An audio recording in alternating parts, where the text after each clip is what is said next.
O presidente russo, Vladimir Putin, fez o maior ataque com drones, né, no território ucraniano, né, segundo, inclusive, matéria da Folha de São Paulo, né. A Ucrânia mesmo tinha feito já ataques com drones ao território russo. Agora foram lançados nesta madrugada desse domingo 23, 267 drones contra várias regiões, inclusive a capital Kiev, né? Também teve ataques de drones, né? E a Força Aérea Ucraniana diz ter abatido 138, enquanto 119 foram afetados por outras contramedidas eletrônicas. Aí também tem uma briga de informação, né? Porque um lado sempre vai menosprezar o ataque, o outro lado vai sempre majorar isso, faz parte da guerra de informação. Mas eu queria que você falasse um pouco, porque é o seguinte, desde que assumiu, o presidente Donald Trump tem tentado, e de certa forma se dedicado bastante para recauchutar a posição da Rússia, né? Internacionalmente. Ele senta-se com a Rússia para discutir a questão da Ucrânia sem chamar a Ucrânia, sem chamar a Europa. Ele critica o Volodymyr Zelensky, elogia o Vladimir Putin em público. E isso, na verdade, inclusive dá um chacoalhão naquela ordem mundial que tinha se estabelecido no pós-guerra em 45, né? Exato, Sakamoto. Nós temos aqui o término de 8 décadas de ordem internacional em que os Estados Unidos claramente assumiam ali o papel de hegemonia, algo que ficou muito forte no pós-Guerra Fria. Então tem toda essa discussão, até aqui um detalhe, né, em relações internacionais, essa ordem começa em 45, começa em 89 ali com a queda do Muro de Berlim. A ordem de 89, né, de unipolaridade americana, há muito tempo aí já está sepultada, aí toda a questão desde a crise financeira de 2008, depois Brexit, Trump 1, depois Covid e agora a guerra Rússia-Ucrânia. O que o Trump parece estar fazendo, Sakamoto, é o seguinte, está nos levando, né, levando o mundo todo, até em função ainda da grande influência americana ao redor do mundo, ainda é a principal potência se somarmos questões econômicas, questões militares, questões ideológicas, para o mundo do século XIX.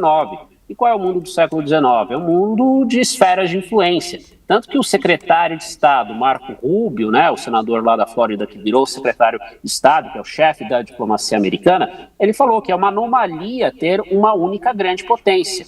O ideal é termos várias grandes potências e claramente o Trump vislumbra esse mundo em que haveria uma repartição informal ou até mesmo oficial, vamos ver aí os próximos capítulos, entre Rússia, China e Estados Unidos, com os Estados Unidos pelo menos assegurando que a sua hegemonia financeira. Tanto que o Trump parece estar mais preocupado, por exemplo, do que defender a primazia americana ali na Europa. Ele já jogou a Europa ali aos leões, ou melhor dizendo, ao Putin. Ele, na verdade, quer manter a primazia americana na questão financeira, né, com o domínio do dólar. Não é à toa que, por exemplo, ele ameaça os BRICS com tarifas, né, de 100%, a última vez que ele fez ameaça 150%, por conta do projeto dos BRICS de ter uma moeda longo prazo, é sempre importante dizer, alternativa ao dólar. Então, em suma, Trump quer aí um mundo sem organizações internacionais, onde as organizações internacionais como a ONU sejam laterais e, claro, apenas as grandes potências, como Rússia, China e Estados Unidos, deem as cartas no complexo jogo da política internacional. Nesse sentido, só uma curiosidade na sua avaliação, eu sei que é pura especulação, mas a gente está trabalhando com...